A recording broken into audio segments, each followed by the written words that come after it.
ચાલકોની મનમાની સામે આવી। શાળાના સંચાલકોની મનમાની સામે ઉગ્ર વિરોધ કરાયો। વાલીઓ સાથે એબીવીપીના કાર્યકર્તાઓએ ઉગ્ર વિરોધ કર્યો। નોંધનીય છે કે પેરેન્ટ મીટિંગ વખતે જ એબીવીપીના કાર્યકર્તાઓ પહોંચ્યા, તેથી એબીવીપીના કાર્યકર્તાઓ અને શાળાનો સ્ટાફ સામસામે આવી ગયો। આ સામસામે સૂત્રોચ્ચાર કરીને વિરોધ કર્યો। ભાયલીની વિબગ્યોર શાળા એફઆરસીના નિયમોનું ઉલ્લંઘન કરતી હોવાના આરોપ થઈ રહ્યા છે। વાલીઓનું કહેવું છે કે શાળા 1.30 લાખથી 1.70 લાખ રૂપિયા ફી ઉઘરાવે છે। શાળા સંચાલકો ઇતર પ્રવૃત્તિના નામે 40,000 ઉઘરાવતા હોવાનો દાવો કરાયો। નિયમ વિરુદ્ધ સ્ટેશનરી અને યુનિફોર્મ શાળામાંથી જ લેવા ફરજ પડાતી હોવાનો વાલીઓએ આરોપ લગાવ્યો। શાળા ખાતે ઉગ્ર વિરોધ થતા પોલીસનો મોટો કાફલો મામલો શાંત પાડવા પહોંચી ગયો। पिछले 4 साल से लोगों को परेशान कर रहे हैं और जो इनके पास अप्रोच कर रहे हैं उनकी एफआरसी ले रहे हैं, बाकी लोगों से नहीं ले रहे हैं, which is wrong. I think ये रूल ओनली होना चाहिए कि सबके लिए बराबर फीस ही हो, और जो भी बाकी स्कूल से बोल रहे थे इनको फॉलो करना ही पड़ेगा। कोई भी काम अगेंस्ट लॉ नहीं करता है। We are charging as per FRC only. We have already send the circular to the parents on 19th of the April that they can pay as per the FRC. So we never go against। बात करेंगे तो अच्छा, हमने already circular parents को भेज दिया है कि they can pay as per the FRC also. So अपने 40 स्कूल है पैन इंडिया और हम कोई भी काम अगेंस्ट लॉ नहीं करते हैं। खानगी शाળાના સંચાલકો ડીઓ કચેરીને કે વાલીઓને ગાંઠતા નથી, તેનો જીવતો જાગતો દાખલો જે છે તે ભાયલી સ્થિત જે વિબગ્યોર સ્કૂલ છે ત્યાંથી સામે આવ્યો છે।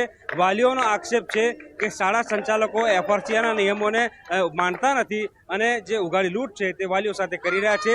ત્યારે વાલીઓની પડખે જે છે તે એબીવીપી મેદાને આવ્યું છે અને અગાઉ પણ એબીવીપી દ્વારા શાળા ખાતે જે ઉગ્ર આંદોલન છે તે કરવામાં આવ્યું હતું, પરંતુ શાળા સંચાલકોને આંદોલનની અસર ન થતા આજે ફરી એક વખત જે એબીવીપી છે તેમના દ્વારા આંદોલન છે એ કરવામાં આવી રહ્યું છે।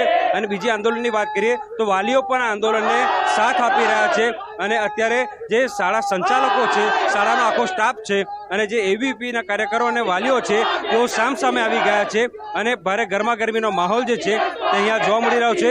જોઈ શકાય છે કે આ વિરોધના પગલે મોટી સંખ્યામાં અહીંયા જે પોલીસ બંદોબસ્ત છે તે પણ ખડકી દેવામાં આવ્યો છે। અક્ષયભાઈ સાથે વાત કરીશું। અક્ષયભાઈ, શું કહેશો? અગાઉ પણ આંદોલન કર્યું હતું, પરંતુ આ લોકો ડીઓ કચેરીને કે વાલીઓને ગાંઠતા નથી, તો હવે આનો રસ્તો શું પછી? અખિલ ભારતીય વિદ્યાર્થી પરિષદ જોડે આખું લિસ્ટ છે કે સ્કૂલ દ્વારા કયા કયા વિષયોને ઇસ્યુ કરવામાં આવી રહ્યા છે, પરંતુ આ શિક્ષણ માફિયાઓ કે જે આ વિદ્યાર્થીઓને હેરાન કરવા માટે તેને વાલીઓને પણ હેરાન કરી છે, ડીઓ ઓફિસર દ્વારા 30,000 દંડ કરવામાં આવે છે, પરંતુ આ મોટા માથાઓ કે જે ભૂ માફિયા કહેવાતા એવા ને એવા શિક્ષણ માફિયા આવી ગયા છે હવે, તો એ લોકો વાલીઓને પણ પરેશાન કરે છે। ક્લાસની અંદર ધોરણ 2-3ના બાળકો કહે કે તારા પાસે ફી નથી ભરી, તો બાળકના માનસિક ત્રાસ આપવો। આજે બાળક આવું જોશે તો ઘરે જઈને કહે છે કે પપ્પા તમે ફી નથી ભરી શકતા, તો આવો માનસિક ત્રાસ આવવા છે।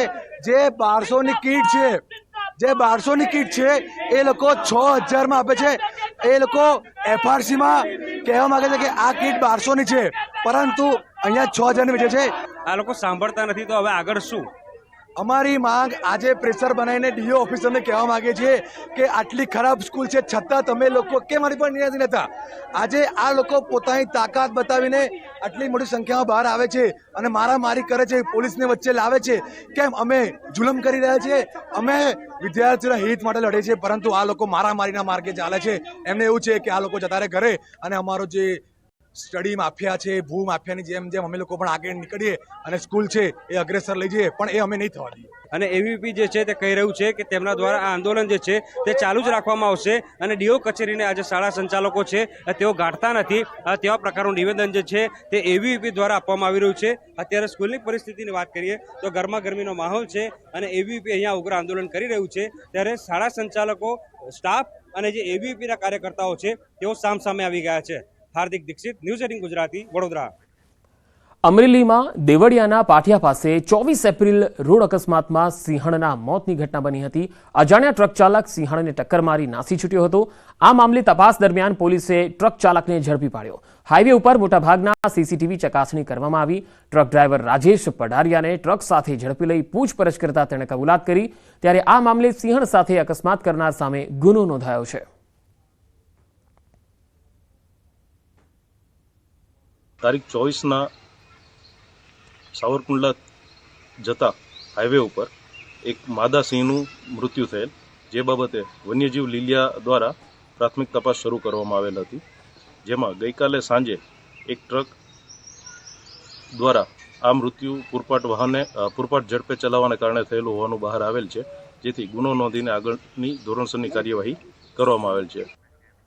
અરવલ્લીના મોડાસામાં કાર અને ટ્રક વચ્ચે અકસ્માત થયો. મોડાસાના ગાજણ ટોલનાકા પાસે સર્જાયો અકસ્માત. એક બાળક સહિત 4 લોકો ઇજાગ્રસ્ત થયા. આસપાસના લોકોએ કારમાં સવાર લોકોને બહાર કાઢ્યા. ઇજાગ્રસ્તોને સારવાર માટે હોસ્પિટલમાં ખસેડાયા છે. અકસ્માતમાં કારના ભૂકા બોલી ગયા.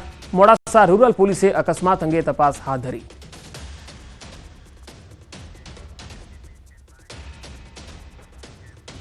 જામનગરમાં આવેલ હરિયા કોલેજ ખાતે એવોર્ડ ફંક્શનમાં વિવાદ થયો.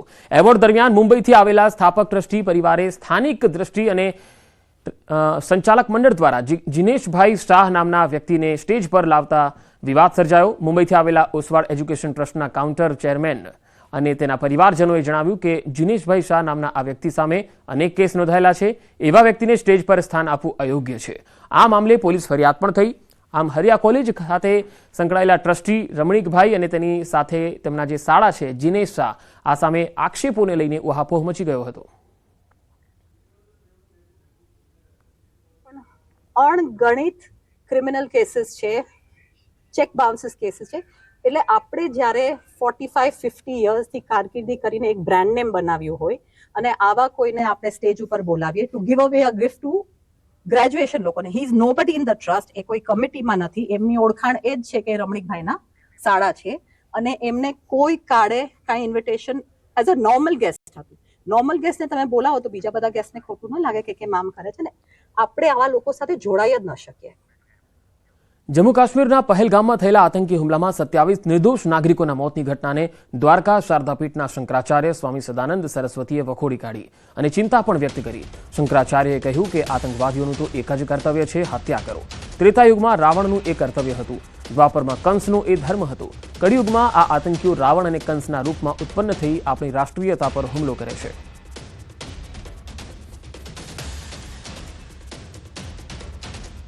आतंकवादियों का तो यही कर्तव्य है कि हत्या करो. त्रेता युग में रावण का यही कर्तव्य था, यही धर्म था उसका. द्वापर में कंस का यही धर्म था.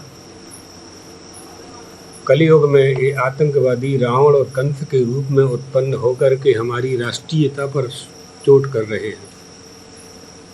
बहुत आवश्यक है, एकता की आवश्यकता है.